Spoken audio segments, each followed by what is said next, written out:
Gold, trusted gold buyers. మీరు తాకట్టు పెట్టిన బంగారాన్ని విడిపించి ఈ రోజు ఉన్న మార్కెట్ ధరకు కొనబడను. అండ్ చాలా మంది చెప్పింది ఏంటంటే విజయ నిర్మల గారు ప్రతి బర్త్డేకి కొన్ని లక్షల రూపాయల చెక్కులు బయటకు వెళ్తాయి. నాకు ఆవిడ బర్త్డే అంటే నాకు ఆవిడ బర్త్డే మోస్ట్లీ హైదరాబాద్లో ఎక్కువ జరిగేది నాకు తెలుసు. ఆవిడ నా ఫస్ట్ బర్త్డే నా బర్త్డేకి ఎక్కువ ఖర్చు పెట్టాను చిన్నప్పుడు ఉన్నప్పుడు. నాకే అర్థమయ్యేది కాదు అది ఎవరి బర్త్డే ఏమి జనాలు ఈ గేమ్ షోస్ అని పెట్టి పిల్లలందరికీ పిల్లలకి ఇవి తర్వాత ఆ టెంపుల్స్కి వీటికి ఆవిడ అంటే ఆవిడ రెగ్యులర్గా ఆవిడ చాలా చేసేవారు యాక్చువల్లీ. సో అంత డీటెయిల్డ్ నాకు నిజంగానే తెలియదు. చెక్ రాశారా పంపించారా ఇవన్నీ నాకు తెలియదు. నా పనిలో నేను ఉండేవాడిని. బట్ నాకు తెలిసి అయితే నా కొన్ని బర్త్డేస్ మటు చాలా గ్రాండ్గా చేశాను. దాని తర్వాత ఎప్పుడైతే పెద్ద అయిపోయానో అక్కడి నుంచి కొంచెం సింపుల్. నేను I wanted it to be simple. యాక్చువల్గా ఇంటర్వ్యూకి వస్తా మీ గురించి తెలుసుకోవాలని చెప్పి నేను మొత్తం ప్రిపేర్ అవుతున్న సమయంలో నాకు ఒకటి అర్థమైంది. నవీన్ విజయకృష్ణ అంటే విజయ నిర్మల గారి కోసం జీవితం మొత్తం మీరు ట్రావెల్ అయ్యారు. అంటే ఆమె ఎప్పుడు ఏ మాట అడిగితే ఆ మాట ఫుల్ఫిల్ చేయడానికే ట్రావెల్ అయ్యారు. 100%. మీరు ఎడిటర్గా అవ్వడానికి కారణం ఆమె ఒక్కరోజు మందలించడమే. ఏంద్రా లైఫ్ ఒక్క క్వశ్చన్ అడిగిన దానికి కొన్ని సంవత్సరాలు మీరు ఇంటికి రాకుండా శబ్దలయ స్టూడియోలో కింద కొనుక్కొని మరి వర్క్ నేర్చుకొని వర్క్ చేసుకొని ఒక సినిమా ఛాన్స్ దక్కించుకొని కృష్ణవంశీ గారితో మళ్ళీ ఇంటికి తిరిగి వచ్చారు. అక్కడి నుంచి ఎడిటర్గా మీకు ఎంత మంచి పేరు వచ్చిందో ఇండస్ట్రీ వాళ్ళు అందరికీ తెలుసు. అక్కడి నుంచి మళ్ళీ ఆమె నిన్ను యాక్టర్గా చూడాలని ఉందని ఒక్క మాట అడిగిన దానికి ఆ ఎడిటింగ్ అంతా పక్కన పెట్టి యాక్టర్గా మీరు కోవిడ్ ముందు వరకు ఎంత పెద్ద ప్రయాణం చేశారో అందరికీ తెలుసు. నానమ్మ అడిగిన ఏ మాటకి మీరు ఎదురు చెప్పలేదు, నో చెప్పలేదు, దాన్ని ప్రయత్నిస్తూనే ఉన్నారు. ఈ విషయంలో మిమ్మల్ని చాలా సక్సెస్ఫుల్ మనవడం అనుకోవచ్చు. నాకు నేను ఏ రోజు నేను సక్సెస్ అయ్యాను అని నేను మైండ్లోకి వెళ్ళిందంటే I think that is the end of my career అని నేను ఫీల్ అవుతాను. నేను కెరీర్ పరంగా అడగట్లేదు, ఏదో ఎలాగైనా ఆ బాండింగ్ పరంగా అడుగుతున్నాను. నేను ఒకటే చెప్తానండి, నేను నాకు దేవుడు అన్నాడు ఉంటే నాకు షష్ఠి పూర్తి వరకు ఉన్నానంటే ఆ రోజు నేను వెనకాల చూసుకొని ఎవాల్యుయేట్ చేసుకుంటాను. అప్పటి వరకు నథింగ్ ఇస్ అన్ అచీవ్మెంట్ నాకు తెలిసి. అంటే చిన్న చిన్న సక్సెస్ ఉంటాయి, but at the same time success అయిపోయిన వెంటనే నెక్స్ట్ ఏంటని ఉంటుంది. వెంటనే ఒక 3 ఫెయిలియర్స్ రావచ్చు. సో ఈ రోజు నేను అప్పుడు సక్సెస్ అయ్యానని ఇప్పుడు కోవిడ్ తర్వాత 4 years బ్యాక్ అయిపోయింది. సో ఆవిడ నన్ను యాక్టర్గా చూడాలనుకున్నారు. నేను ఎప్పుడు డైరెక్షన్ వెళ్తున్నానంటే ఆవిడకి నచ్చలా. బట్ నేను యాక్టర్ అవుదామని మధ్యలో అనుకున్నాను, డైరెక్టర్ అవుదామని మధ్యలో ఆఫ్టర్ హర్ డిమైస్ అవుదాం అనుకొని మళ్ళీ నాకు ఆ గిల్ట్ కాన్షియస్ లోపల ఆవిడ ఎక్కడైనా చూస్తూనే ఉంటారు, ఆవిడకి మాట ఇచ్చాం కదా, సరే ఏదో ఒక రకంగా పర్సూ చేయాలి, but I have to be creative. నేను ఇంకా అందరి మీద డిపెండ్ అవ్వలేను. నేను ఫస్ట్ క్రియేటివ్ ఫీల్డ్లోకి వెళ్ళి మెల్లిగా I will see if I can అలాంటి ఆస్కారం అలాంటి ఒక అవకాశం వస్తే నేను అది 100% I will take that journey. So success అనేది I don't think milestones నేను కౌంట్ చేయనండి. ఒకే milestone at the end. Retire అయ్యే టైంలో ఎంతమందికి మనం ఎంత సాధించాం, మనం ఎంతమందికి హెల్ప్ చేయగలిగాం, ఇంతే కౌంట్ అవుద్ది లాస్ట్. అంటే నేను ఏ ప్రాతిపదికన అడిగానంటే ఈరోజు ఇంట్లో వాళ్ళు బీటెక్ చదివిస్తే, డిగ్రీ చదివిస్తే నెక్స్ట్ ఏం జాబ్ చేయాలని ఇంట్లో వాళ్ళు చెప్తే పిల్లలు వినట్లేదు. వాళ్ళ ఓన్ చాయిస్ ఉంటుంది. బట్ కెరీర్ అంతా ఆమె ఏ మాట అడిగితే ఆ మాట కోసం కెరీర్ అంతా మార్చుకుంటూ వెళ్ళారు. సో ఆ విషయంలో నేను అన్నాను. అంటే అఫ్ కోర్స్ ఎడిటింగ్ చేయాలని ఆవిడ చెప్పలా. అవునవును, యాక్టింగ్ వద్దన్నారు కాబట్టి నేను వేరే ఫీల్డ్ చూస్ చేసుకున్నాను. సో ఎడిటింగ్ అనేది ఇట్ పుల్డ్ మీ. ఎప్పుడైతే ఇంకా చాలు హెల్త్ దెబ్బతింటుంది, నువ్వు యాక్టర్ అవ్వు అన్నారో అవి మొత్తం వదిలేశాను ఇంకా. కరెక్ట్. నాకు చిన్న డౌట్, చెప్పండి. 17 ఏళ్ల వయసు అంటే 16-17 ఏళ్ల వయసు, బాగా ఎంజాయ్ చేయాలి, నా రేంజ్ చూపించాలి, ఇలాంటి ఒక మైండ్ సెట్ అందరిలోనే ఉంటుంది. నానమ్మ ఒక మాట అడిగిందని చెప్పేసి వెళ్ళి శబ్దాలయలో ఆ కింద ఫ్లోర్లో పనుకొని అక్కడే తింటా, అక్కడే నిద్రపోతా, అక్కడే పనిచేసేటప్పుడు మీకు ఈ బ్యాక్గ్రౌండ్ ఏం గుర్తురాలేదా? నాకు అక్కడ ఒక సామ్రాజ్యం ఉంది, వేల కోట్ల రూపాయల ఆస్తి ఉంది, నేను తలుచుకుంటే ఏమైనా చేయగలను, ఇన్నిటిని వదిలేసి ఆ ఏజ్లో అంత మెచ్యూర్గా ఆలోచించే అంత ఆ శక్తి ఎలా వచ్చింది? ఫస్ట్ ఆఫ్ ఆల్ అలా ఆలోచించే అవకాశం ఇవ్వలేదు ఇంట్లో ఫస్ట్. ఎప్పుడు నాన్నగారా నాన్నమ్మగారు? నాన్నమ్మ గారు దగ్గర నుంచి వస్తుంది, అందరం ఆవిడ ఫుడ్ స్టెప్స్తోనే ఫాలో అయ్యాం కాబట్టి. ఫస్ట్ ఆఫ్ ఆల్ నేను I think around 15 years 16 years అనుకుంటా ఆవిడ స్విట్జర్లాండ్ ఎక్కడో షూటింగ్కి వెళ్తున్నారంటే జనరల్లీ ఏదో ఒకటి తెచ్చేవారు మాకు అక్కడి నుంచి. ఆ రోజు నేను వెళ్ళి ఏం కావాలి నీకు అక్కడి నుంచి అని అడిగితే నేను వస్తాను స్విట్జర్లాండ్కి అన్నాను. ఓకే. అంటే ఆవిడ నీవు డబ్బులు అన్నారు. లేవన్నా. మరి ఎలా వెళ్తావు అన్నా. నీ డబ్బులతో నువ్వు వెళ్ళు అన్నారు. నేను నీకు తెచ్చేదే ఎక్కువ, నువ్వు ట్రావెల్ అవ్వాలంటే ఒక ఖర్చు, అది ఎంత అవుద్ది, ఆ కష్టం తెలిస్తే నువ్వు ఎంజాయ్ చేస్తావు ట్రిప్ని. ఊరికైనా వెళ్ళిపోతే నువ్వు అసలు ఆ కష్టం తెలియదు, ఎప్పుడు నేర్చుకుంటావు రెస్పాన్సిబిలిటీని అప్పటి నుంచి స్టార్ట్ చేశాను ఫస్ట్. ఆవిడ చాలా డిసప్పాయింట్ అయిపోయాను. 2-3 days అలా ఎలా అడిగాడు, అది కరెక్ట్ కాదు కదా, అంత తేలిక కాదు కదా మన లైఫ్. నేను హర్ట్ అయిపోయాను. అంటే నాకు ఒక కోరిక అంతే ట్రావెల్ అవ్వాలి, అందరూ మాట్లాడింది, బట్ అది అంత తప్ప అని నేను రియలైజ్ అయ్యాను అప్పుడు. దాని తర్వాత ఇంకెప్పుడు అన్ని గుండెలు రాలేదు నాకు, ఇంకోసారి ఏదైనా అడగాలి. సో మనం ఎలా ట్యూన్ చేశారంటే ఫస్ట్ నుంచి ఎప్పుడు మన కష్టమే ఇంపార్టెంట్. ఎప్పుడు నీకు దారి ఈరోజు నేను ఉన్నాను, రేపు లేకపోతే నువ్వు ఏం చేస్తావు ఒకటారి రియాలిటీ చెక్లోనే పెంచారు 100%. ఈరోజు ఈ ఆస్తులు ఉన్నాయి, రేపు ఉండకపోతే ఏం చేస్తావు, ఈ క్వశ్చన్స్ అడిగాడు. ఇది ఏంటంటే ఇవి బాగా డీప్గా నాలో పాతుకుపోయినాయి. సో ఆ పరంగా ఆలోచించేవాడిని కానీ. అండ్ ఎప్పుడైతే యాక్టింగ్ అది వద్దన్నారు, సో ఓకే, నాకు ఆ డైరెక్షన్ ఇంట్రెస్ట్ నాకు ఎప్పుడు. సో ఎడిటింగ్ ఫస్ట్ యానిమేషన్ ఏదో ఒకటి చేయాలి, దాంతో ఎడిటర్గా వెళ్ళా. ఇదన్నీ ప్లాన్ చేసుకోలేదు, బట్ ఏదో ఒకటి చేయాలన్న ఒక ఇంట్రెస్ట్తో ముందరికి వెళ్ళా. మీరు ఎడిటర్గా ఫస్ట్ కృష్ణవంశీ గారి సినిమా వర్క్ చేశారు. అవును. 2 days బ్యాక్ నేను సి రామప్రసాద్ గారికి సినిమాటోగ్రఫీ ఆయన ఇంటర్వ్యూ చేశాను. రైట్. కృష్ణవంశీ పని విషయానికి వస్తే రాక్షసుడు, మనిషి కాదు, భోజనం కూడా తినేవాడు, పని చేస్తా చచ్చిపోరా ఎవరు అడుగుతారు, ఇలా మాట్లాడే మనిషి అని చెప్పాను అనమాట. మీరు కృష్ణవంశీ గారితో వర్క్ చేసేటప్పుడు మీకు ఎలాంటి ఎక్స్పీరియన్స్ ఎదురైంది? నాకు అంటే అది it was one of the best experience నాకు. ఎందుకంటే నేను ఐ వాజ్ వెరీ యంగ్. నేను వచ్చినప్పుడు 18 years సంథింగ్, అప్పుడే పరిచయం అయ్యాను. సో మనకి ఇండస్ట్రీలో వర్క్ ఎలా ఉంటుంది అంటే ఫస్ట్ హ్యాండ్ ఎడిటర్గా ఎలా ఉంటుందో మనకి ఇవన్నీ తెలియదు. సో ఆయన స్టార్ట్ అవడమే ఆయన వర్క్ ప్యాటర్న్కి అలవాటు అయిపోయాను నేను. ఓకే. ఇది ఇంతే, ఇలా చేయాల్సి వస్తుంది, ఏదైనా హార్డ్ వర్క్ లేకపోతే పైకి రారని ఒక మైండ్లో ఉంటుంది. ఆయన వర్క్ ఇప్పుడు చెప్పాలంటే ఇప్పుడు అర్థమవుతుంది, ఎందుకంటే మిగతా డైరెక్టర్స్తో కూడా పనిచేశాను. కరెక్ట్. సో ఆయన డీటెయిలింగ్ ఎక్కువ ఉంటుందండి. అండ్ ఆయన ఏదో అనుకొని తీస్తారు. ఆయన ఇంప్రొవైజేషన్లు చాలా ఉంటాయి. మళ్ళీ చిన్న ఎగ్జాంపుల్ ఏదన్నా సీన్ గురించి మీ ఇద్దరి మధ్య డిస్కషన్ చెప్తారు? నాకు అంటే ఆయనకి నాకు టెక్నికల్గానే ఎక్కువ డిస్కషన్ ఉండేదండి.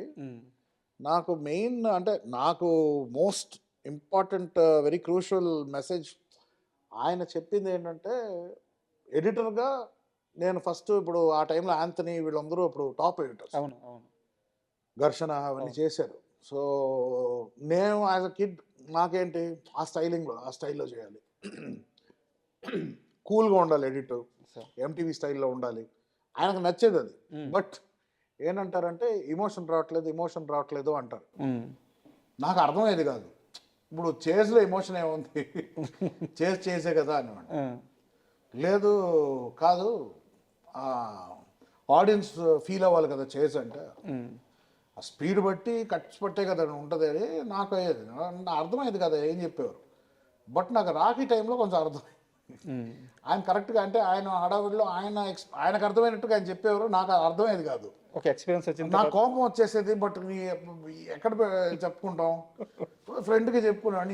ఎమోషన్ అంటారు ఏంటి, చేజ్లో ఎమోషన్ ఏముంటుంది, నాకు అర్థం అవ్వట్లేదు అంటే, ఓ పక్కన నాకు అర్థమవుతాయేమో, లేకపోతే ఆయనకు అర్థమవుతుంది నేను అనుకోవడానికి సీన్ లేదు. ఎందుకంటే ఆయన కృష్ణవంశీ అంటే నాకు అంత సీన్ లేదేమో, ఈ సినిమా తర్వాత ఆయన నన్ను వెళ్ళిపోమంటారని ఫ్రస్ట్రేషన్ ఉండేది. ఇంత దూరం వచ్చి ఈ సినిమా చేసి ఇప్పుడు నాకు ఆయన కావాల్సింది ఇవ్వలేకపోతున్నానే అని బాధపడిపోయాడు. రాఖీ తర్వాత చేస్తున్నప్పుడు అప్పుడు కూడా ఇదే, ఏదైనా ఉంటే ఇది తీసేసి ఇది ఎక్కువ ఇంకా కావాలంటే అయ్యో ఎంతసేపు అండి సినిమా చూస్తారు, బోర్ కొట్టదా ఏదైనా అంటే కాదు అనేవారు. ఎవ్రీ షాట్కి ఒక లైఫ్ ఉంటుంది, ఎవ్రీ షాట్కి యాక్టర్ బట్టి, ఎమోషన్ బట్టి, డైలాగ్ బట్టి, దానికంటూ ఒక క్యాలిక్యులేటెడ్ లెంగ్త్ ఉండదు. ఒక ఎడిటర్కి నీ పని ఏంటంటే సినిమాకి సోల్ ఉంటుంది, ఆ సోల్ని మెయింటైన్ చేయాలన్నాడు. నాకు కొంచెం అర్థమైంది అప్పటికి. అండ్ ఆయన ఇట్లాగా మ్యాన్ ఆన్ ఫైర్ అని రెఫరెన్స్ ఇచ్చేవారు. నేను ఎప్పటికీ ఆ man on fire Tony Scott ఎలా క్రియేట్ చేసాడు ఎఫెక్ట్ దాంట్లో పడిపోయి అది క్రియేట్ చేశాను, కానీ చేశాను కదా, ఇదే కదా కావాలి మీకంటే ఆయన ఇది రావట్లేదు, ఇది తీసే అన్నారు. నైట్ అంతా చేశారండి ఇది అంటే, లేదు ఇది రావట్లే, మనకి ఎమోషన్ రావట్లేదు. నాకు ఫ్రస్ట్రేషన్ వచ్చేసింది. అమ్మా 2 నైట్స్ నిద్ర లేకుండా ఈ క్రియేట్ చేస్తే టప్పని తీసేయమన్నారు. ఆయన ఆలోచిస్తారా, ఒకటే క్వశ్చన్ అడిగారు, నువ్వు మ్యాన్ ఆన్ ఫైర్ చూసావా అని అడిగారు. చూశానండి అని. నువ్వు ఎమోషనల్ అయ్యావా అక్కడ? అవునండి అయ్యాను. ఎందుకు అని అంటే, ఎందుకంటే దాంట్లో పలానా సస్టెనెన్స్ ఉంది షార్ట్కి, నువ్వు ఓన్లీ స్టైల్ అడాప్ట్ చేస్తున్నావు, కానీ నువ్వు ఎమోషన్ వైపు ఆ డైరెక్టర్ కన్వే చేసిన ఎమోషన్ నువ్వు పట్టుకోలేకపోతున్నావు అన్నారు. అప్పుడు నేను ఏం చేశానంటే మొత్తం మ్యాన్ ఆన్ ఫైర్ సినిమాని DVD రిప్ చేసి ఎడిట్స్ చేసుకొని ఎన్ని ఫ్రేమ్స్ ఉంది షార్ట్ అని ఉన్న చూడడం స్టార్ట్ చేసి ప్రాక్టికల్ గా గమనించారు. యాక్చువల్లీ ప్రాక్టికల్ గా చూస్తే షార్ట్స్ చాలా పెద్ద షార్ట్స్ ఉన్నాయి దాంట్లో, మధ్యలో ఎఫెక్ట్స్ నువ్వు realise okay okay okay okay మనం తప్పు చేస్తున్నాం అని మెకానికల్ గానే వెళ్తుంటే నేను సరే ఇంత కొంచెం ఇద్దాం, ఇంకొంచెం పెంచుదాం, ఈయనకి నచ్చుతుంది కాబట్టి. ఈ ట్రావెల్ అయింది చరాకి. దాంతో చందమామకి అప్పుడు కొంచెం బుర్ర పనిచేయడం స్టార్ట్ చేసింది. సరే ఈయన ఏం కావాలనుకోండి, ఎందుకంటే అది కొంచెం చందమామ అనేది ఎక్కువ స్టైల్ ఇవంతా లేదు, వెరీ రూట్ లెవెల్ మంచి ఫ్యామిలీ లవ్ ఎమోషన్స్ దీంట్లో వెళ్ళే సినిమా కాబట్టి. అప్పుడు ఒక మాట అన్నారు, నువ్వు ఎడిటర్గా ఒక ఆడియన్స్ నువ్వు సినిమా చూస్తున్నప్పుడు నువ్వు ఒక చోట్ల నవ్వుకుంటావు, లేకపోతే ఒక చోట్ల ఆలోచిస్తావు, ఒక చోట్ల ఒకళ్ళు మాట్లాడితే యూ స్టార్ట్ థింకింగ్. నువ్వు ఎక్స్పీరియన్స్ చేయాలి అది, యాక్టర్స్ ఏం చేస్తున్నారు అంత లెంగ్త్, దానికి ఒక లైఫ్ లెంగ్త్ ఉంటుంది, అది నువ్వు చూడాలి, ఆ ఎమోషన్ పట్టుకోవాలి. అదే ఆ ఎమోషన్. ఓకే నాకు అప్పుడు అర్థమైంది, ఓకే ఓకే ఓకే దీన్ని మనం ఎడిటర్ లాగా చూడకూడదు, దీన్ని ఆడియన్స్ లాగా చూద్దాం సినిమాని. అప్పుడు చందమామకు స్టార్ట్ ఒక సీన్ నాకు ఇవ్వండి మనం చేస్తానని చెప్పి ఒక సీన్ నేను చేశాను. ఒక సీరియస్ క్వశ్చన్ ఉంది, చెప్పండి. అయితే మీరు కరెక్ట్గా సమాధానం చెప్పాలి, స్కిప్ చేయకూడదు. నేను ఎప్పుడు ఏది స్కిప్ చేయలేదు. 2015లో మీ లైఫ్లో ఏం జరిగింది, ఏం జరిగిన తర్వాత మీరు మనిషిగా ఇంకా చాలా మెచ్యూర్గా చాలా మారారట? నాకు పానిక్ అటాక్ వచ్చిందండి ఫస్ట్ టైం. అంటే ఎందువల్ల పానిక్ అటాక్ అంటే అది ఎలా చెప్తాను నేను, అది ఇప్పుడు అది మళ్ళీ అది ట్రిగర్ అవుతుంది నా feel. It was very silly. అప్పుడు ఏదో ఒక టైగర్ అటాక్ అది జరిగింది, అది చూసి కొంచెం ఎఫెక్ట్ అయ్యాను నేను. దాని తర్వాత దాన్ని వేరే ఫొటోస్ రిలీజ్ చేశారు, మా ఫ్రెండ్స్ ఇంట్లో కూర్చొని ఆ ఫొటోస్ చూస్తూ కూర్చున్నా. టైగర్ అటాక్ వేరే వాళ్ళ మీద జరిగిన విజువల్ చూశారు మీరు? చూసా. ఓకే. ఆ టైంకి చూస్తూ చూస్తూ చూస్తూ డీప్గా వెళ్ళిపోయి దాంట్లోకి సడన్గా హైపర్ వెంటిలేషన్ వచ్చింది నాకు. అది ఎందుకు వచ్చింది తెలీదు. ఆ టైంకి నీళ్లు తాగేసాను, సెట్ అయిపోయింది. మళ్ళీ నెక్స్ట్ రోజు ఫ్లైట్ ఎక్కినప్పుడు ఎందుకో అది గుర్తుకొచ్చింది మళ్ళీ. గుర్తుకొచ్చి 1 hour నాకు panic attack, anxiety. I didn't know what it was. ఎందుకు ఇలా వస్తుంది నాకు, problem very sub conscious primal లెవెల్లో కొట్టినట్టు ఉంది అది. ఎందుకు వచ్చిందిరా బాబు. నేను డాక్టర్స్ని అడిగితే it is this hyper ventilation, medicines వేసుకో. నాకు అప్పుడు అర్థమైంది, ఈ మెడిసిన్స్ స్టార్ట్ చేస్తే ఎంతోమంది అప్పుడు చెప్పారు ఇప్పుడు యాంటీ డిప్రెసెంట్స్ లాంటిది, యాంగ్జైటీ మెడికేషను, ఒకవేళ అవి స్టార్ట్ చేస్తే it will be an endless process. Correct. First tablet తీసుకొని పడేసా. కానీ కొన్ని రోజుల తర్వాత కుదరలేదండి నా వల్ల ఒంటరి కార్లో ట్రావెల్ అవ్వలేకపోతుండే. ఏంటంటే ఆ టైంలో ఆ ఫీలింగ్ ఎస్కేప్ అవడానికి ఎయిర్పోర్ట్ నుంచి దిగాక కార్ నేను తోలే, అదే ఫీలింగ్లో చాలాసేపు ఒక కెఫేకి వెళ్ళి ఒక ఛాయ్ వేద్దాం, కొంచెంసేపు రిలాక్స్ అవుదాం. ఆ టైంకి ఇంకా ఫీలింగ్, కెఫే ఛాయ్ వేసాక మళ్ళీ అలాగే ఫీలింగ్ వచ్చింది. తర్వాత మా ఫ్రెండ్ వాళ్ళ వైఫ్ ఒకళ్ళు సైకాలజిస్ట్ ఉంటే ఫోన్ చేస్తే, ఏం లేదు జస్ట్ డీప్ బ్రీత్ తీసుకో, రిలాక్స్ అవ్వు అంటే కొంచెం బెటర్ అయ్యా. దాంతో కొంతమందిని కలిసా, ఫ్రెండ్స్ని కలిసాక ఐ వాస్ బెటర్. మళ్ళీ నెక్స్ట్ రోజు నుంచి స్టార్ట్ అయింది అదే feeling. I don't know what to do. So దాని తర్వాత డాక్టర్ అప్పుడు సరే ఓకే ఇది ఎక్కువ అవుతుంది, సరే ఒక యాంగ్జైటీ లాంటిది ఇచ్చారు, ఎప్పుడు నా ఫీలింగ్ వస్తే ఇది వేసుకో. సో అది రోజుకు 3 సార్లు వేసుకున్నానండి. అది 3 సార్లు వేసుకుంటే ఫస్ట్ టైం వేసుకుంటే లైట్ మత్తుగా అనిపించింది అండ్ నిద్ర వచ్చేస్తుంది. సో సగం నా డైలీ రెగ్యులర్ లైఫ్లో చేసే పనులు నేను చేయలేకపోతున్నాను, ఒంటరి కార్లో ట్రావెల్ అవ్వలేకపోతున్నాను. కొంచెం సేపు ఒంటరిగా ఉంటే ఎక్కడన్నా రూమ్లో యాంగ్జైటీ వచ్చేయడం, టీవీలో ఏదైనా కొంచెం అలా టెన్షన్ చూస్తే యాంగ్జైటీ వచ్చేస్తుంది. చిన్న చిన్న ట్రిగర్స్ మెంటలీ ఎందుకు సఫర్ అవుతున్నాను నాకు తెలియదు. సో అదేంటంటే సర్వైవల్ ఇన్స్టింక్ట్ అంటారు. ఓకే. ఫ్లైట్ ఆర్ ఫైట్ మోడ్లో వెళ్తుంది బ్రెయిన్. ఒకసారి షాక్ అయిందంటే అది కాన్స్టెంట్గా వాన్ చేస్తుంటుంది బ్రెయిన్, ఎక్కడ వెళ్ళినా డేంజర్ ఉంది, Repeat గా సో ఎవ్రీథింగ్ సెటిల్ అయిపోయింది. దాని నుంచి అందులోంచి నేను ఎంతమంది సైకాలజిస్ట్ దగ్గరికి వెళ్ళినా వాళ్ళు చెప్పే అడ్వైస్ నాకు ఎక్కల, అంటే నాకు సెట్ అవ్వాల, ఎంత వాడుతున్నా వర్కౌట్ అవ్వాల. ఏమనంటే లాస్ట్కు ఇది మెడిసిన్ వేసుకుంటారు, అన్నిటికీ మళ్ళీ కెమికల్గా వస్తుంది. ఎలా బయటపడ్డారు మరి? అది చాలా ప్రాసెస్ అండి, అది ఎలా చెప్పా I can't scientifically explain, but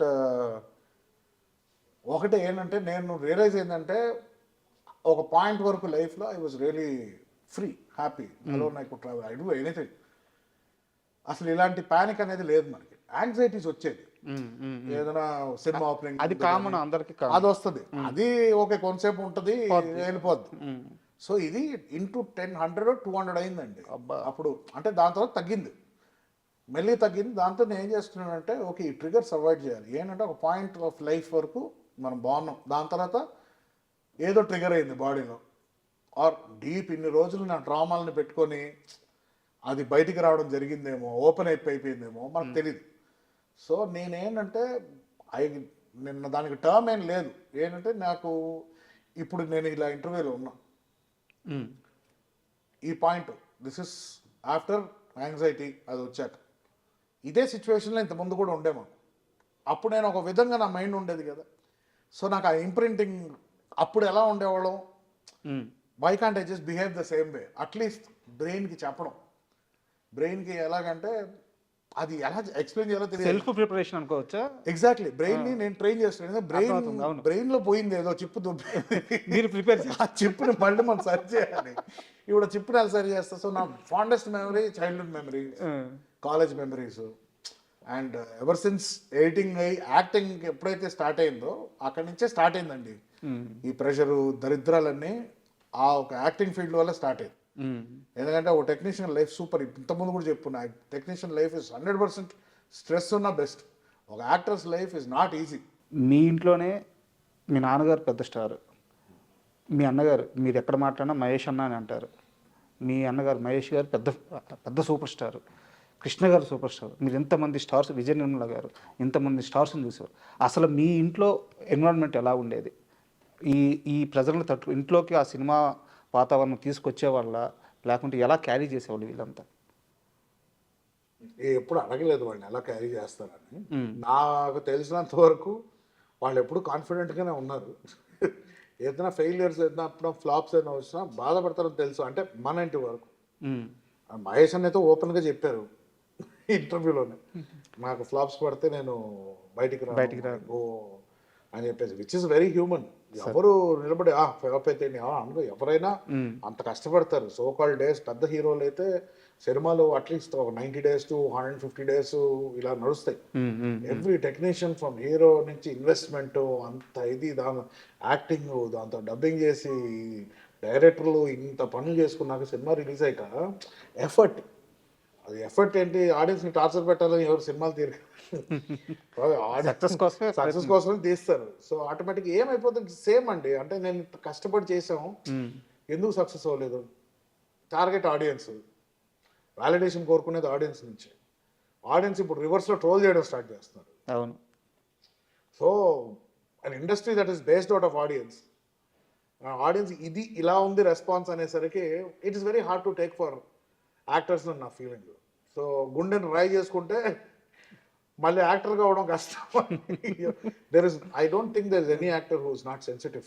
every one goes through, at least బాత్రూంలోనే ఏడుస్తారు నాకు తెలిసి. ఎవరికి బయట చూపించుకోపోయినా బాత్రూంలో 100% అండి, అది గ్యారంటీ. ఎవరో ఉన్నారంటే దే గ్రేట్, బట్ నాకు తెలిసి అయితే ప్రతి స్టార్కి అయితే తప్పదు, ఇది తప్పదండి. ఒక అదే అంటున్నా కదా, ఒక గాడ్ స్టేటస్, ఒక స్టార్ స్టేటస్ వచ్చాక to handle that fame is impossible. అది నా country like India where fanaticism, అంటే ఫ్యాన్స్ అనే వాళ్ళు ఫ్యాన్స్ కూడా కాదు, they transcended to different level. Correct. ఏ లెవెల్కి వెళ్తారంటే అది ఒక, నాకు తెలిసి తెలుగులోనే ఉందండి, తమిళ్లో ఉంది, బట్ తెలుగులో ఉన్న పిచ్ అయితే నాకు తెలిసి తెలుగు సినిమాల హీరోలకి ఉన్న పిచ్చి ఎక్కడ లేదు. ఫ్యాన్స్ 100% లేదండి. In a way it's a blessing and it's a curse also. కొత్త డైరెక్టర్స్ వచ్చే వాళ్ళందరినీ మీ నాన్నగారు పెట్టేస్తున్నారు. అంటే నాకు తెలిసి డాడ్ నాకు చిన్నప్పటి నుంచే was a little updated man. Correct. ఎప్పుడు కొంచెం ముందు చూపు ఉండేది in a lot of aspects. ఆయన అప్పుడు అప్పుడు కూడా 92లోనే నాకు తెలిసి ఒక లాన్సర్ కార్ తెప్పించారు ఆయన అప్పుడు. అప్పటికి ఇంకా ఇక్కడ ఇండియాలో రిలీజ్ అవ్వాలి ఆ కారు. ఎర్లీ 90sలో ఓకే. జపాన్ నుంచి ఇంపోర్ట్ చేసి తీసుకొచ్చారు. ఈ కార్ ఇలా కూడా కారు ఉంటుందా అని అనుకున్నాను. తర్వాత ఇంకో కారు ఎక్స్చేంజ్ చేశారు. ఆయన ఎప్పుడు ఓకే, ఎప్పుడు ఒక స్టెప్ ముందున్నాం ఎప్పుడు అని ఆలోచించే వ్యక్తి అని నాకు తెలుసు. సో ఆటోమేటిక్ బ్రెయిన్ అలా ఉన్నప్పుడు ఈజ్ కాన్స్టెంట్లీ, అంటే ఆయనకి ఆ ఇంట్రెస్ట్ క్రియేట్ చేయాలనే రూప్లోనే ఉంటారు. సో ఒక క్యారెక్టర్ చెప్తుంటే దిస్ ఇస్ ఎనీథింగ్ న్యూ, పర్ఫార్మెన్స్కి నాకు ఉంది స్కోప్ అనుకుంటే చేసేస్తారు. It's simple. Super. And Vijaya Nirmala గారి ప్రస్తావనకు వస్తే ఆమె ఫుడ్ చాలా బాగా వండుతారు, సూపర్ టేస్ట్ ఉంటుంది అని చెప్పి చెప్తారు అనమాట.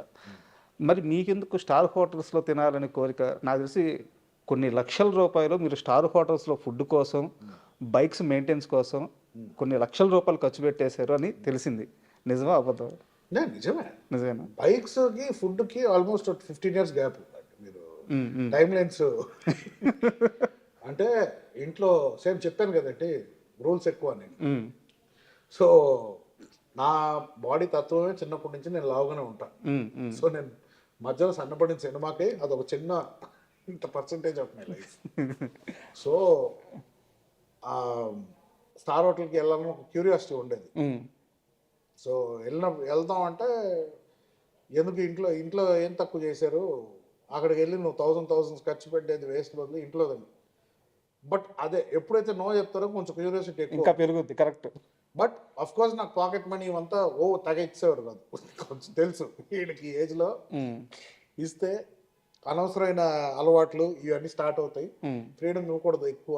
సో కొంచెం కంట్రోల్లో ఉంటేనే కరెక్ట్ అనుకునే ఆవిడ పెట్టారు. ఇప్పుడు ఎప్పుడైతే ఎడిటింగ్ స్టార్ట్ అయిందో నాకు పేమెంట్ సక్సెస్ఫుల్ ఎడిటర్ అయిపోయాం. ప్రోమోస్, అది కూడా ప్రోమోస్ అంటే మనకి డైలీ పేమెంట్స్ ఉంటాయి. సరే, సారీ టు ఇంటరప్ట్ యూ. అది వేరే ఇంటర్వ్యూలో కూడా విన్నాను, 1000 పైగా ప్రోమోలు చేశాను అని చెప్పి అన్నారు.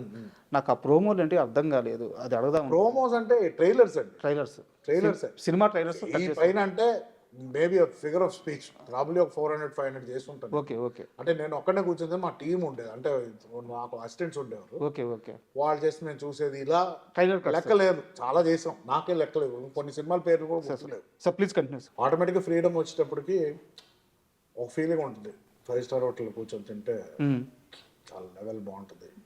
అంటే అక్కడ ఏమేం చేస్తుంది, దాంతో రియలైజ్ అయింది ఏమంటే అక్కడ పెట్టే బిర్యానీ చాలా చండాలంగా ఉంటుంది. ఇంట్లో నార్మల్ చేసిన బిర్యానీ రిలీజ్ అవుతాం. కానీ ఎడిటింగ్ చేసే టైంలో లేట్ నైట్స్ చేసేవాడిని. సో లేట్ నైట్స్ ఆకలి వేస్తే టక్ మనం వెళ్ళిపోయేవాడిని. అప్పుడు డబ్బులు ఉండేది. అంటే ఏజ్ అండి, అదే ఏజ్లో రావాల్సిన సంపాదన ఆ ఏజ్లో రావాలి. నాకేమో చాలా ఎర్లీగా వచ్చింది. సో ఆ టైంలో ఏముంటుంది, కార్కి సిస్టమ్ వేయించుకోవాలి, పెద్ద స్పీకర్లు వేయించుకోవాలి. అందరు ఫ్రెండ్స్ అందరూ వేయించుకునేవారు, ఇంట్లో డబ్బులు ఇచ్చారు, మనకు ఉండేది కాదు. అది అడిగితే ఎందుకు కార్లో సిస్టమ్, ఎందుకు కార్లో ఇస్తారు కదా డిఫాల్ట్ స్పీకర్, చాలా మ్యూజిక్ వినడానికి పెద్ద స్పీకర్లు ఎందుకు అని అనేవారు. సో ఉంటుంది, నేను అది ఎక్స్ప్లోడ్ అని ఇవని ఏదో యాంప్లిఫైర్ ఉంటాయి కదా. సో ఈ డబ్బులు అన్నీ దాంట్లో. బట్ నేను ఈ రోజుకి చెప్తా, నేను ఎప్పుడు రిగ్రెట్ అవ్వలేదు. ఎందుకంటే ఈరోజు నేను కొంచెం ఆలోచిస్తా ఖర్చు పెట్టడానికి, అప్పుడు ఆలోచించే వయసు కాదు. సో అన్ని ఎక్స్పీరియన్స్ చేసి చాలా ఓకే. స్టార్ హోటల్లో తిని లాస్ట్ ఇప్పుడు 5 star హోటల్కి వెళ్దాం నేను అనండి, వెళ్తున్నాం. మీరు ఒక్క రోజులో పే చేసిన హైయెస్ట్ పే అని సార్ హోటల్లో? అంటే మాక్సిమం అంటే ఇప్పుడు 2004-05 ఉండేది. అంటే నార్మల్, అంటే బర్త్డే పార్టీ ఒకసారి ఇచ్చానండి, that will be the highest, 20,000 something. Okay. అప్పుడు ఒక 7 people వెళ్ళాం. ప్రాబ్లీ ఈ రోజు ఇట్ విల్ బి మోర్. అవును, 10 రెట్లు. రెగ్యులర్ గా వీకెండ్స్ వెళ్ళేవాళ్ళం తినడానికి, 4-5 వేలు అయ్యేది. బట్ ఏంటంటే మనకి అది ఎయిటింగ్ ఎవరికి లెక్క చెప్పడానికి లేదు కదా. అవునవును. వచ్చేది తినేవాళ్ళం. అంటే నేను ఒక్కడే వెళ్ళేవాడిని కాదు, 4-5 వెళ్ళేవాళ్ళం, కూర్చునేవాళ్ళం, తినేవాళ్ళం, ఎంజాయ్ చేసేవాళ్ళం, వచ్చేవాళ్ళం. ఏసీ, మంచి అట్మాస్ఫియర్, మైక్రోసాఫ్ట్ సిఇఓస్ వీళ్ళందరూ కూర్చొని ఉంటారు. మనకు ఒక పెద్ద ఫీలింగ్, వాడికి వెళ్ళి వీళ్ళతో మేము తింటా ఉంటున్నారు. సో ఒక పాయింట్ తర్వాత అక్కడ రెగ్యులర్ అయిపోయి స్టాఫ్ ఫ్రెండ్స్ అయిపోయి బుఫే వెళ్ళినా కూడా వాళ్ళు ఏం కట్టకండి సార్, బుఫేలు ఉన్నాయి, నేను ప్లేట్లు తెచ్చి పెట్టేస్తాం, కూర్చోండి మీరు చాలా. అది అప్పుడు ఫ్రీ కాఫీస్ ఇచ్చేవారు. సో అంటే అక్కడ అడ్డాలాగా అయిపోయింది ఒక టైంలో. సో డబ్బులు లేనప్పుడు ఒక్కొక్కసారి అక్కడికి వెళ్ళేవాళ్ళం, తాజ్కి వెళ్ళేవాళ్ళం.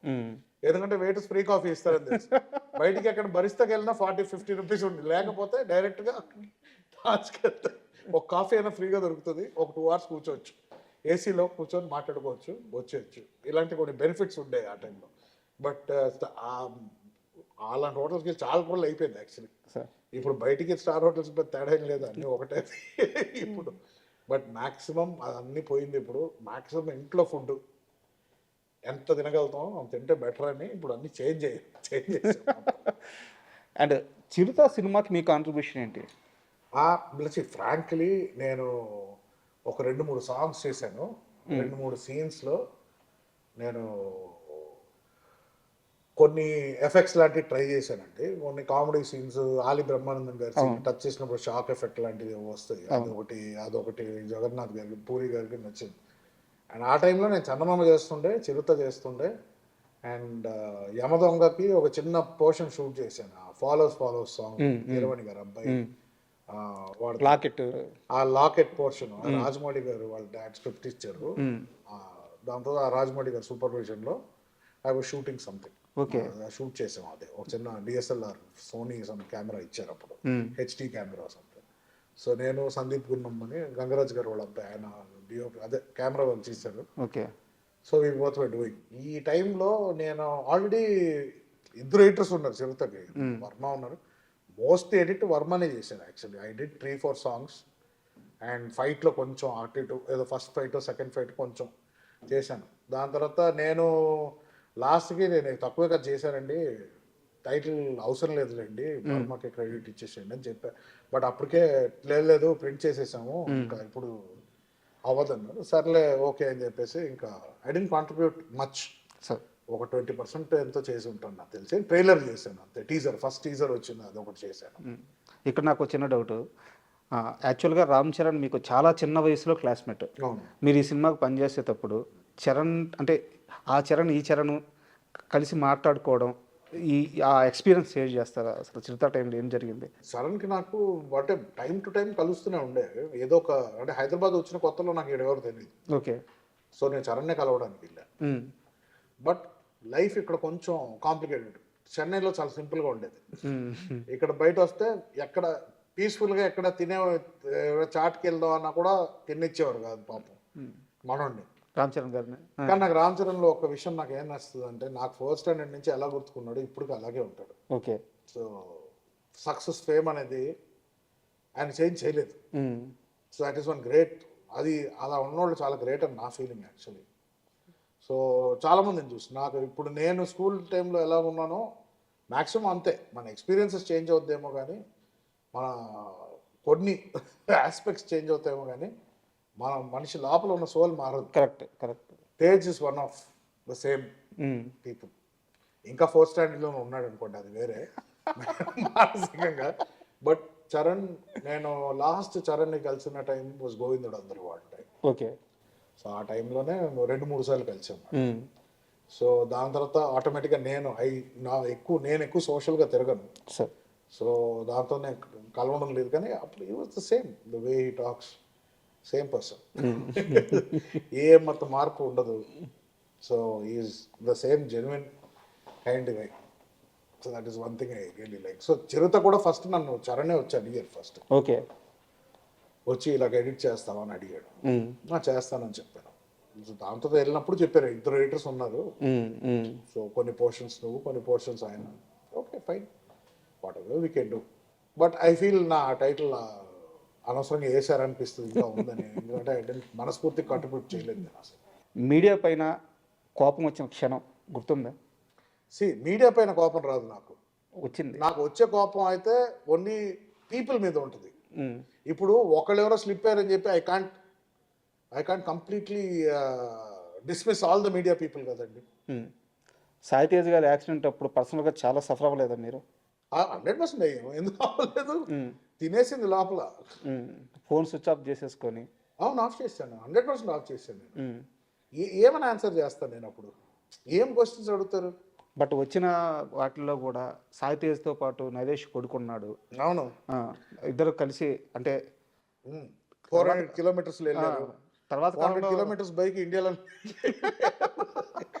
తర్వాత కాలంలో ఇవన్నీ అబద్ధం అని తేలింది కాబట్టి సరిపోయింది, కానీ ఇద్దరు తాగున్నారు, ఇట్లాంటివన్నీ వందల పుకార్లు వచ్చినాయి.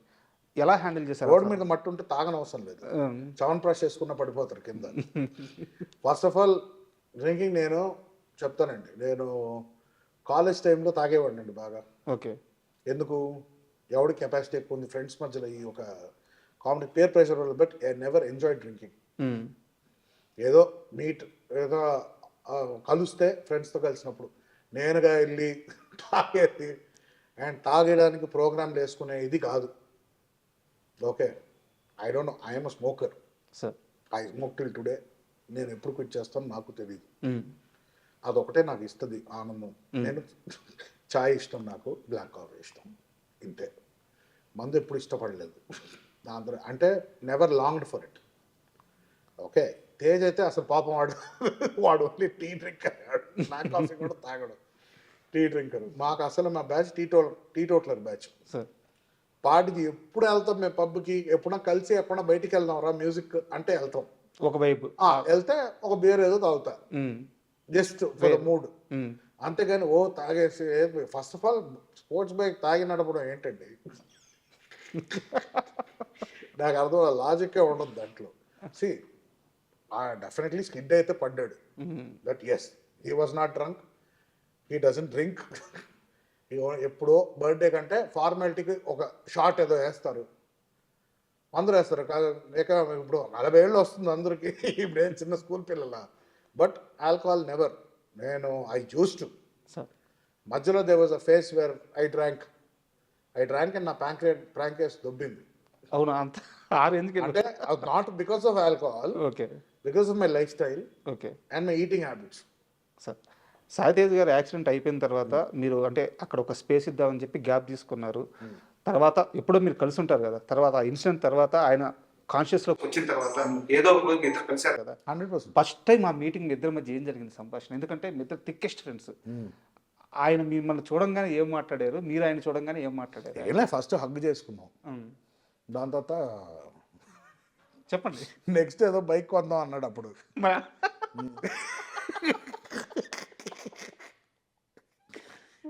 సో ఆ మోడల్ పేరు చెప్పి నెక్స్ట్ ఏంటి ఇదా,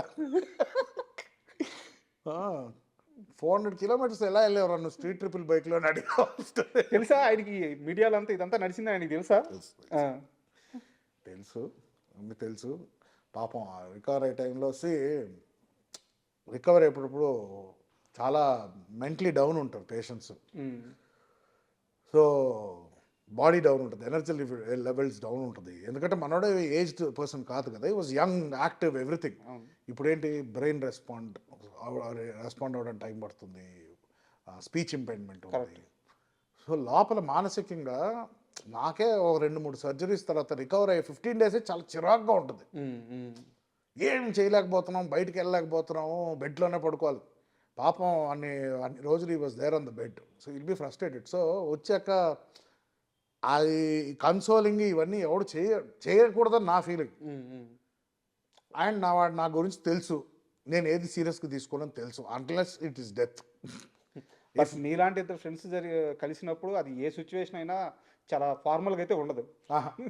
ఫార్మల్గా ఎప్పుడు లేదు, ఏదైనా ఎక్కువ నవ్వుకుంటాం, లేకపోతే కోపాల్లో ఉంటాం, అంతే, తిట్టుకుంటాం. మీరు చెప్పారా రే ఇన్సిడెంట్ తర్వాత నా బైక్స్ అని అమ్మేసాడు నాన్నని? వాడికి చెప్పలే, అమ్మే అయిపోయింది, బైక్స్ ఏమైంది అన్నాడు, అయిపోయినాను, ప్యాకప్. ఏం సార్ మీ ఇద్దరి మధ్య అంత థిక్ రిలేషన్, అంటే అది ఫ్యామిలీ బాండింగ్ లాగా అయిపోయింది, ఎలా సెట్ అయింది అంత స్నేహం ఇద్దరి మధ్య? ఇప్పుడు మీరు అడిగిన క్వశ్చన్కి స్క్రీన్ ప్లే ఆఫ్ లైఫ్ అంతే. What is meant to be అది జరగాలని రాసి పెట్టుంది. చెన్నైలో మేము హార్డ్లీ 4-5 years కలిసి ఉన్నాం. దాంతో హైదరాబాద్కి వచ్చాడు, నేను కాల్ చేయలేదు, నాకు నంబర్ లేదు. హైదరాబాద్కి వచ్చాక చరణ్ని కలిసాక తేజ్ నెంబర్ తీసుకున్నా. ఓకే, ఫోన్ చేశా, కలిసాము. అప్పుడు మేము క్రికెట్ ఆడేవాళ్ళం. సో మనోడు రాజూస్ క్రికెట్ క్లబ్లో ఆడేవాడు.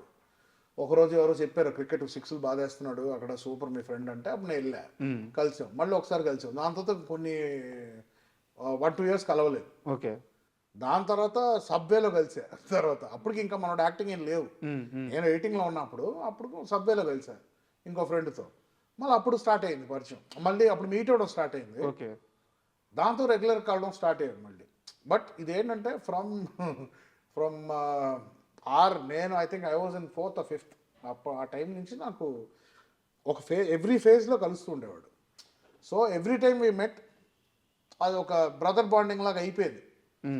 అంటే చిన్నప్పుడు ఆ 4-5 years వాడిని బాగా టార్చర్ పెట్టా క్రికెట్ నేర్పించాలని, కొట్టేవాడిని, తిట్టేవాడిని. అవునా?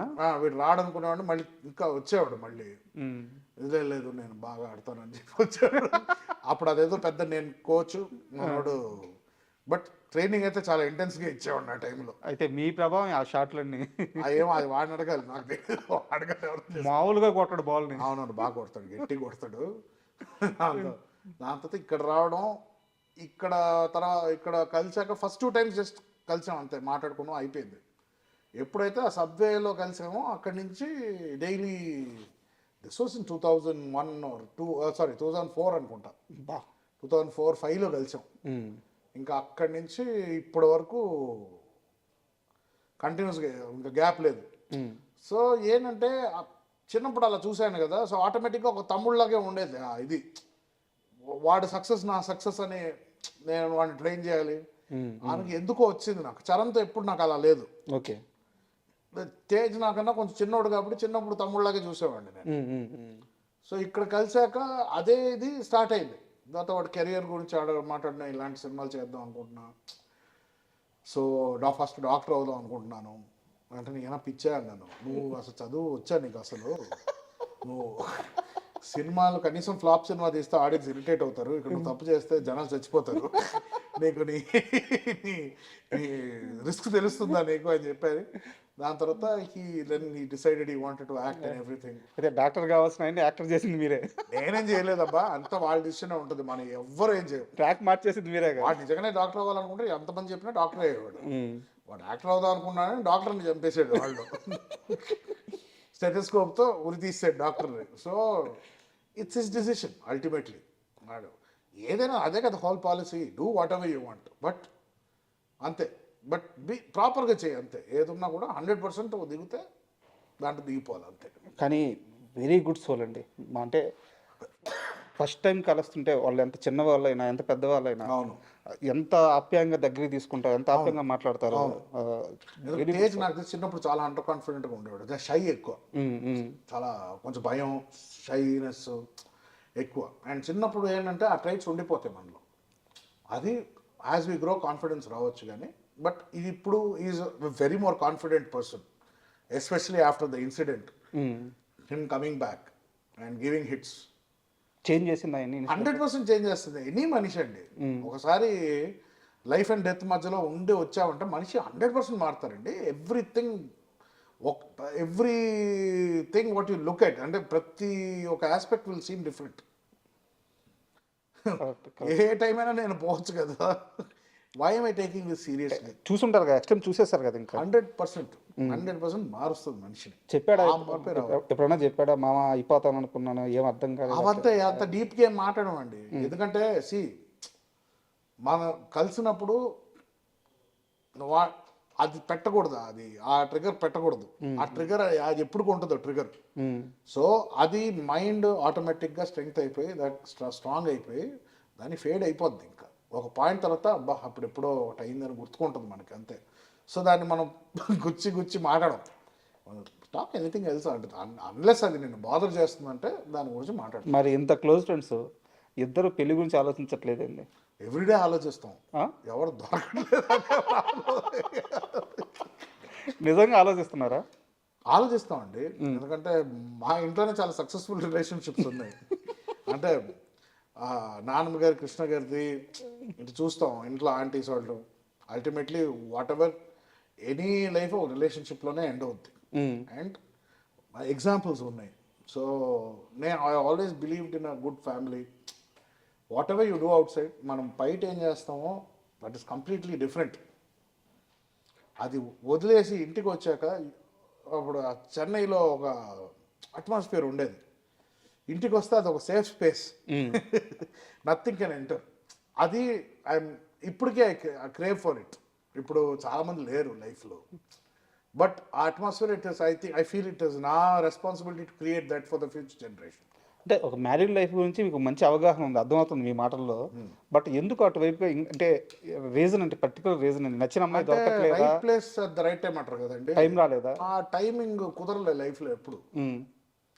ఎయిదర్ రాంగ్ అమ్మాయిలను కలవడము, ఆర్ వాళ్ళు రాంగ్ పర్సన్ నన్ను కలిసారేమో. దీంట్లో తప్పు గిప్పు లేదు, కానీ కంపాటబిలిటీ కుదరకపోవడం వల్ల. అండ్ ఎలా చెప్తాను, ఫస్ట్ 20 to 30 పాపం ఒక అమ్మాయి కోసం వెయిట్ చేశాను. ఆ అమ్మాయి తిరిగి కూడా రాలా, పెళ్లి చేసుకుని వెళ్ళిపోయింది. సో ఆ మోస్ట్ ప్రైమ్ ఇయర్స్ నేను ఇంకే అమ్మాయిని చూడలేదు. ఆ 30 years తర్వాత ఏంటన్నా ఇంత వీపిగండి అయిపోయానా అని అనుకున్నాను నేను. So after that mindset change అయింది. సో నా first relationship was after my 30s. So అప్పుడు నేను 17లో ఉన్నట్టు ఉన్నది, నాకు everything was new. Couldn't understand navigation కుదరలా. సో కొన్ని వర్కౌట్ అవ్వాలి రిలేషన్షిప్స్. బట్ నాకు తెలిసినంత వరకు, నేను కనుక్కున్నంత వరకు నేను అడుగుతున్నాను, ఆరెంజ్ సినిమా ఉంది కదా, orange movie, orange Ram Charan గారు, అవునవును, మీ లైఫ్ అని చెప్తారు చాలా మంది. యాక్చువల్లీ సరిగ్గా గుర్తుకులేదు ఆ సినిమా నాకు. అంటే ఏదున్నా మొహం మీద చెప్పేస్తారు, నిజం చెప్పేస్తారు, రిలేషన్షిప్స్ క్యారీ అవ్వవు, బ్రేక్ అయిపోతుంటాయి అని చెప్పేసి. యా, అల్టిమేట్లీ నేను అదే కదా, రిలేషన్షిప్ నువ్వు మ్యారేజ్ చేసుకున్నా కూడా నా రిలేషన్షిప్ బాగుందని ఎప్పుడు అంటానంటే డెత్ బెడ్ మీద ఉన్నప్పుడు అంట. అప్పటికి ఇంకా వైఫ్ నాతో ఉందంటే very good relationship, my soulmate. లేకపోతే 50-60 కూడా డివోర్స్ అయిపోయేవాడు ఉన్నారు. So I will only trust at the end of the world. At the end of my world ఏదైనా ఇది నన్ను కంప్లీట్ చేసింది, దిస్ ఇస్ మై సోల్మేట్, నేను అచీవ్ చేశాను అనేది ఆ టైంలో డిసైడ్ చేయాలి, కానీ ఈ టైంలో ఏది. సరే, ఇప్పుడు ఓపెన్గా ఒకటి చెప్పండి.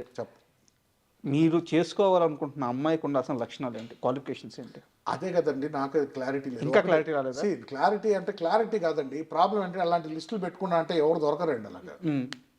ఎవ్రీథింగ్ షుడ్ బి మ్యాజిక్ లాగా జరగాల, న్యాచురల్గా అవ్వాలి. ఒక అమ్మాయిని చూస్తే ఎందుకు అమ్మాయి నచ్చుతుందో, ఆ అమ్మాయి doesn't have to be Aishwarya, నేనేదో రితిక్ రోషన్ కాదు, కానీ doesn't have to be the most attractive women. కొంతమంది జస్ట్ నచ్చేస్తారు. కరెక్ట్. నేను ఫస్ట్ ఇష్టపడ్డ అమ్మాయి అయితే నార్మల్గా ఉంటుంది అమ్మాయి, బట్ 10 ఏళ్ళు వెయిట్ చేశారు. యా, నాకన్నా 4 years పెద్ద అమ్మాయి ఉంటుంది ఆవిడ, బట్ వెయిట్ చేశాను అంతే. అది ఎందుకు అంత నచ్చిందో తను నమ్మలేదు, నేను చిన్నపిల్లకని ఈడేమి ఉంటాడు ఇంకొక అమ్మాయిని చూసుకొని యంగ్ అమ్మాయికి వెళ్ళిపోతాడు అనుకుంది, పిచ్చింది. తర్వాత 30కి రియలైజ్ అయింది, 34 వచ్చినప్పుడు నేను 30 వచ్చి అప్పుడు రియలైజ్ అయింది. అప్పుడు పెళ్ళి అయిపోయింది ఇంకొకరితో. ఏం చేస్తావు ఇంకా, కానీ అమ్మాయి వెళ్ళి హ్యాపీ మ్యారీడ్ లైఫ్ అన్నా. సో ఇప్పుడు మనం రిలేషన్ గురించి మాట్లాడుతున్నాం కాబట్టి అది సీరియస్ క్వశ్చన్ కాదు, కానీ అడగాలనుకుంటున్నా. మీకు ఇష్టమైతే సమాధానం చెప్పండి, చెప్పండి, స్కిప్ చేసేసేయండి. ఇప్పుడు నాన్నగారి పర్సనల్ లైఫ్ గురించి నేనేం మాట్లాడినా అది వ్యక్తిగత చాయిస్. బట్ ఇప్పుడున్న ఆ రిలేషన్లో పవిత్ర గారి అసోసియేషన్ ఎలా ఉంటుంది, అంటే మీ ఫ్యామిలీ మెంబర్ అయ్యారు, సో మీ నాన్నగారితో ఎలా ఉంటున్నారు, మీతో ఎలా ఉంటున్నారు, ఫ్యామిలీ మెంబర్గా ఎలా కలిసిపోయారు, ఇప్పుడు అంతా కంఫర్టబుల్గా ఉన్నారా? Yeah, she is fantastic human being. నాకు అంటే వస్తుంటారు, రెగ్యులర్గా కలుస్తుంటాం. షీఈస్ ఆల్వేస్ వెరీ, ఎప్పుడు అందరిని పలకరిస్తారు, అందరితో కూర్చుంటారు, ఎలాంటి ఇది లేదు. She is a very happy go lucky woman. Okay, I feel డాడ్కి కరెక్ట్ మ్యాచ్ అని నా ఫీలింగ్. ఐ ఫెల్ట్ బికాస్ ఆయన కూడా కామ్గా ఉంటారు ఆవిడ ఉన్నప్పుడు. So I think after 50+ years is calm. So I think it's a good sign. అదే love, this never no time, no really time deadline or anything, never too late correct to find the right person. అదే చెప్పాను కదండి, నేను 60 years తర్వాత decide చేస్తాను. అప్పుడు 70 ఉంటే 70 వరకు అప్పుడు డిసైడ్ చేస్తాను. అప్పటి వరకు నాకు ఎవరు రైట్ అని నేను డిసైడ్ చేయను. So yeah. అండ్ పవిత్ర గారు లాస్ట్ అంటే కృష్ణ గారిని కూడా కలిశారు, కృష్ణ గారి ఆమోదం కూడా ఉందని చెప్పి నరేష్ గారు చాలాసార్లు చెప్పారు అనమాట. సో వాళ్ళిద్దరి ఆ మూమెంట్ ఎలా జరిగింది? నేను లేనండి అప్పుడు. బట్ వన్ థింగ్ ఏంటంటే నిర్మల గారు కానీ కృష్ణ గారు కానీ డాడీ ఏమి డెసిషన్ తీసుకున్నా చాలా వరకు సపోర్ట్ చేసేవారు. బికాస్ వాళ్ళు చాలా కష్టాలు చూసి వచ్చిన వాళ్ళు. సో ఒకటి అర్థం చేసుకోవాలంటే మనిషి లైఫ్లో అన్ని పర్ఫెక్ట్గా జరగదు. ఒకటి దానికి కట్టుబడిపోయి మనం యాంకర్ అయిపోయి అక్కడే ఉంటామా, ఆర్ ఆప్షన్ ఉంది ఏమైనా చేసుకుంటావా, you want make something good of life, today is happy, correct. ఎవరు కంప్లైంట్ చేయడానికి ఉంది ఇప్పుడు? But that's the whole point అండి. అందరిని సాటిస్ఫై చేయలేము. కరెక్ట్. బట్ అందరూ చెప్పేది ఒకటే, నీ సంతోషాన్ని ఎత్తుక్కో అంటారు. నీ సంతోషం ఎత్తుకోవడానికి 2-3 డిసప్పాయింట్ అవ్వాల్సి వస్తుంది తర్వాత. అందరి లైఫ్లో ఉంటుంది. ఎవరు 100% అందరినీ సంతోష పెట్టలేరు కదా. Correct. So ultimately first what you feel matters.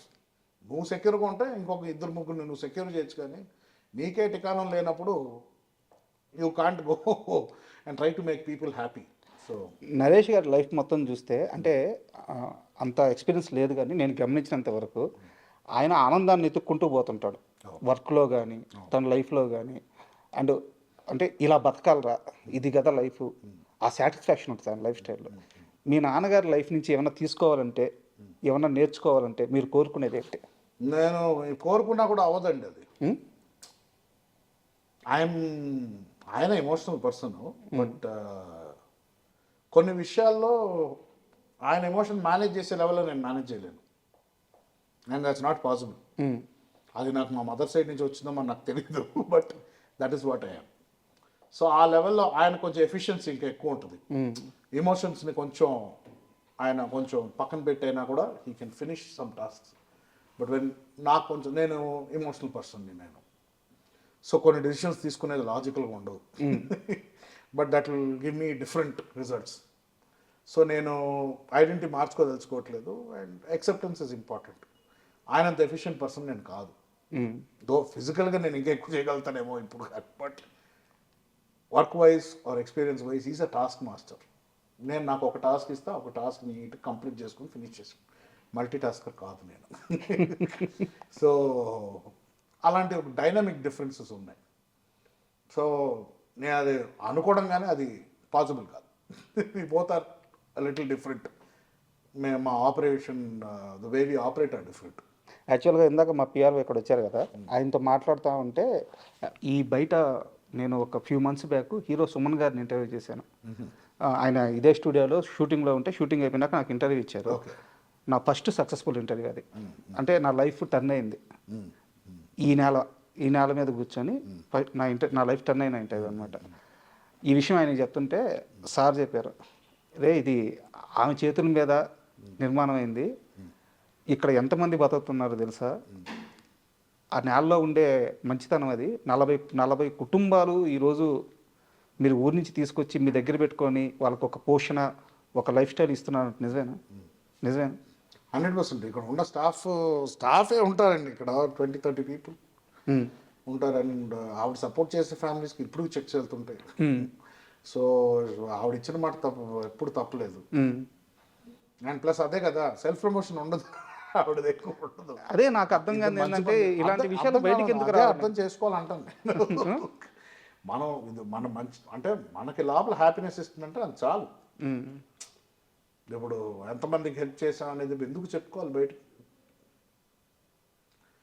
Help ఎందుకు చేయాలనుకుంటున్నావు? ఒక పలానా పర్సన్కి హెల్ప్ చేస్తే నీకు హ్యాపీగా ఉంటుందేమో. నా ప్రాబ్లం ఏంటి, నాకు గిల్ట్ ఉండేది. మన లైఫ్ బాగుంది కదా మనకి. ఇప్పుడు నాకు కంపేర్ చేస్తే చాలామందికి సేమ్ ఈ లగ్జరీ ఉండదు కదా. సో ఎవరైనా కొంచెం హెల్ప్లో ఏమైనా డబ్బులు అడిగితే పోని మనం ఇచ్చేస్తే బెటర్ అని. ఇలా ప్రాబ్లం అయిపోయిందంటే దాని తర్వాత ఇచ్చుకుంటూ పోయి నా సొంత కారు అమ్మాల్సి వచ్చింది ఒక టైంకి. అవునా? సో ఆ రోజు బుద్ధి వచ్చి మానుకున్నా, ఓకే ఒక లెవెల్కి ఇవ్వచ్చు, నేను అంబానీని కాదు, ఇది కాదు, 1000 పీపుల్కి హెల్ప్ చేయడానికి. So I have my limitations. So help ఉన్నప్పుడు చేయి, లేకపోతే దేవుడు కూడా శ్రమించడని ఎవరు చెప్పారు. నీ దగ్గర 10 రూపాయలు ఉంటే 2 రూపాయలు 3 రూపాయలు హెల్ప్ చేయి, నీతో నువ్వు పెట్టుకో. ఓకే, నీ దగ్గర 1000 రూపాయలు ఉన్నప్పుడు అప్పుడు 100 రూపాయలు ఇవ్వు, ప్రాబ్లం లేదు. కానీ నీ దగ్గర 10 ఉండి నువ్వు 100 ఇవ్వాలని ట్రై చేస్తున్నామని నీ దేవుడు కూడా హెల్ప్ చేయడు నీకు అని పంతులు ఎవరో చెప్పారు. చూడండి, అది నీ ప్రాబ్లం ఉందన్నారు. సో ఆ గిల్ట్ వల్ల నేను చాలా మిస్టేక్స్ చేశానండి. ఒక గిల్ట్ అంటే నేను ఒక పాయింట్ తర్వాత ఎయిటింగ్ అయి మానేశాక నా అమ్మకు అర్థమైంది, వీడికి సంపాదన లేదు, యాక్టింగ్ అడిగాను. సో ఎంతో డబ్బులు పాకెట్ మనీ ఇవ్వాలి కదా, అది రోజు వస్తుంది. ఇప్పుడు ఐ డోంట్ హ్యావ్, ఇప్పుడు కొన్ని నేను వరీ అవ్వాల్సిన అవసరం లేదు. బట్ కొంతమందికి అది లైఫ్, కొంతమందికి రేషన్ కావాల్సి వస్తుంది. అప్పుడు I feel a little bad. కాదు, నాకు డౌట్, ఎందుకు మీరు ఈ ఆస్తిని మీరు స్వతహాగా సంపాదించుకునే డబ్బుని వేరువేరుగా చూస్తారు? చాలా ఇంటర్వ్యూలో చెప్పారు మీరు ఇదే విషయము. అంటే దాంట్లో ఏముందండి ఇది చెప్పడానికి? దీనికి వారసుడు మీరే కదా. వారసుడు వాడి కొన్ని వేల కోట్ల రూపాయలు ఎక్కడ పడితే అక్కడ ఆస్తులు. నా ప్రకారం వారసుడు అంటే ఈజ్ ద గేట్ కీపర్. సంపాదించి పోగొట్టకుండా చూసుకోవాలి. నేను ఈ ఎగ్జాంపుల్ నేను అంత క్లియర్ కట్ గా చెప్పాను కదా. నేను సంపాదించిన డబ్బులు నాకు ఎలా తెలుసు ఎలా వాడాలో చెప్పాను కదా. ఇప్పుడు నాకు 21 years నాకు 10,000 వస్తే వెళ్ళి స్టార్ అవుట్లో తగలబెట్టాను. ఈరోజు 10,000 వస్తే ఇంకో 2-3 గురించి ఆలోచిస్తాను నేను. మనకి ఏముంది ఇప్పుడు కొంచెం సేవ్ చేద్దామా, రేపటికి ఏదైనా కావాలా, అది. So difference. సో ఒక ఏజ్ ఒక ఎక్స్పీరియన్స్ కావాలి. అంతవరకు నేను సంపాదించిన డబ్బులు నా డబ్బులు కాదు. ఇప్పుడు నాకు ఇచ్చే పాకెట్ మనీ నాకు ఎంత బాధాకరంగా ఉంటుందంటే చూడు, ఆ గిల్ట్కే కొంచెం చారిటీలు ఎక్కువ అయిపోయింది మధ్యలో. దీంతో వాడుకున్నారు చాలా మంది. ఎలా సార్ పాకెట్ మనీ అంటే ఆ రోజు నా మాట ప్రకారం యాక్టర్గా వెళ్ళాడు కాబట్టి వీడికి ఒక మెయింటెనెన్స్ చేయాలి, ఇవన్నీ చేయాలి కదా. బట్ ఏ నెలకి ఆ నెలకి ఇవ్వడం కాకుండా దానికి ఒక ప్రాసెస్ సెట్ చేశారు. నెలకి ఇంత అమౌంట్ వచ్చేటట్టు సెట్ చేశారు. అంతే. చాలా దూరం వెళ్ళి ఆలోచించారు. అంటే ఐ థింక్ దానివల్ల నేను కొంచెం మెంటలీ కూడా లేజీ అయ్యాను నా ఫీలింగ్. కోవిడ్ తర్వాత చాలా ఎఫెక్ట్ అయ్యాను ఆఫ్ కోర్స్ లాస్ట్ తర్వాత. బట్ అదే నాకు రేపు మాపు నాకు ఫుడ్ ఉండదు అని ఆలోచిస్తే అంత టైం ఉండేది కాదు నాకు ప్రాసెస్ చేయడానికి. ఐ షుడ్ హ్యావ్ వెంటనే వెళ్ళి ఇంకో ఎడిటింగ్ ఏదో ఒకటి తీసుకొని ఏదో ఒకటి స్టార్ట్ చేసేవాడు. బట్ నాకు ఆ లగ్జరీ వచ్చింది. ఆ లగ్జరీ గిల్ట్గా మారింది మళ్ళీ. పనికిరావు నువ్వు, హ్యాపీ ఎన్ని రోజులు ఇంకా అదే పాకెట్ మనీ.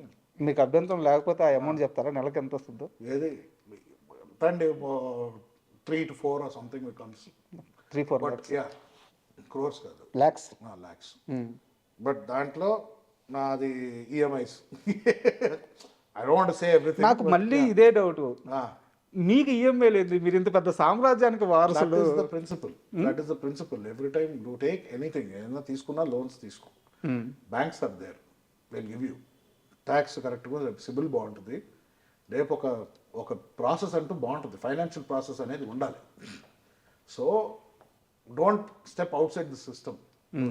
మీ కొంచెం గ్రౌండెడ్ ఉంటే రేపు మనకి వెన్ మనకి రేపు మాపో we need help from the banks. ఏదైనా చేయాలనుకుంటుంటే if I want start a venture, develop relationship with the banks. ఉన్న డబ్బులను అలా తగలబెట్టేసుకుంటే ఎలాగా? Rotation is important. That is any smart parent would do that. Savings, rotation, EMIs, CIBIL is very important in life. So అది 100% ఒక procedure అండి. ఇప్పటికీ finance అంటే నాకు కొంచెం ఐఎమ్ మోర్ క్రియేటివ్ పర్సన్, నేను అట్ సైడ్ ఉంటాను. కానీ ఫైనాన్షియల్ వచ్చేసరికి నాకు చాలామంది అడ్వైజెస్ కావాలి. అంటే తెలిసి ఫ్రెండ్స్ కానీ I take every one's advice ఏం చేయాలి, ఎందుకంటే నాకు అంత ఐడియా లేదు. బట్ ఇంత ఆస్తిలో సగం % వీళ్ళమ్మ మీ పేరు మీదే ఉందంట కదా? ఉండనేమండి, ఉంటే రేపు అది ఆ టైం వచ్చి నేను మేనేజ్ చేయాల్సి వస్తే నేను మేనేజర్ దానికి. I'm not the owner, I'm always the servant of Vijay Krishna movies అని నేను ఫీల్ అవుతాను. 2,000 కోట్ల వీలునామా ఉంది మీ పేరు? నాకు తెలియదు అండి, నిజంగా తెలియదు. తెలుసుకోలేదా? నాన్న అడగలేదు? ఎందుకు తెలుసుకోవాలి? నాన్న అడగలేదా? ఎందుకు? నేను అది వాడినప్పుడు నాకు ఎందుకు? వాళ్ళు సంపాదించిన వాళ్ళు అది జాగ్రత్త చేయడం మన పని, అంతే. నాకు ఒక విషయంలో మీ మీద రెస్పెక్ట్ చాలా పెరిగింది. అంటే మామూలుగానే మీ కష్టం నాకు అర్థమైంది. ఎడిటర్గా ఆల్రెడీ కొంత అచీవ్ చేసిన కుటుంబం నుంచి ఒక జల్సా చేయాల్సిన వయసు ఉంది, డబ్బు ఉంది, అంత ఉన్నా సరే మీరు కష్టపడిన తత్వం అంతా చూసిన తర్వాత నాకు మీ మీద రెస్పెక్ట్ పెరిగింది. దానికంటే కూడా మీరు వేరే ఇంటర్వ్యూలో ఒక మాట అన్నారు, నాన్నగారికి పుట్టిన వేరే బిడ్డలు కూడా నా తమ్ముళ్ళే, మేము బ్రదర్సే, వాళ్ళ కేరింగ్ కూడా తీసుకోవాల్సిన సమయం వస్తే నాదే, మేము ముగ్గురం చాలా బాగుంటాము అని చెప్పేసి ఒక మాట. మీ పేరు నాకు 100% రెస్పెక్ట్ పెరిగింది. సో నేను చూసుకున్నప్పుడు మీరు రెస్పెక్ట్ చేయండి. ఆ సిచ్యువేషన్ వచ్చి నేను చూసుకున్నానంటే వాళ్ళని సరిగ్గా అప్పుడు చెప్పండి. అప్పటి వరకు నేను మాటే చెప్పాను, మాట ఇచ్చా, కానీ నేను ఇప్పటి వరకు అది ప్రూవ్ చేయలేదు. ఆ సిచ్యువేషన్ వచ్చినప్పుడు when I succeed in that, then you tell me I respect you. But మీరు ముగ్గురు బ్రదర్స్ కదా, కలుస్తుంటారా మీరు ముగ్గురు? Talk on the phone. Mostly second బ్రదర్తో ఎక్కువ కాంటాక్ట్లో ఉంటాను. ఓకే. చెన్నైలో ఉంటాడు. వాళ్ళ రిలేషన్ నాన్నగారితో ఎట్లా ఉంటుంది? బాగానే ఉంటుందండి. ఇది టాక్ రెగ్యులర్లీ. ఆయన నాకన్నా ఎక్కువ డాడీతోనే మాట్లాడతాడు. వీకెండ్ ఒకరోజు ఫోన్ చేస్తాడు నాకు, సండే ఒకరోజు నాతో మాట్లాడాలి. సో ఒకవేళ మిస్ అవుతే వీక్ డేలో ఒక రోజు కాంపన్సేట్ చేస్తాం.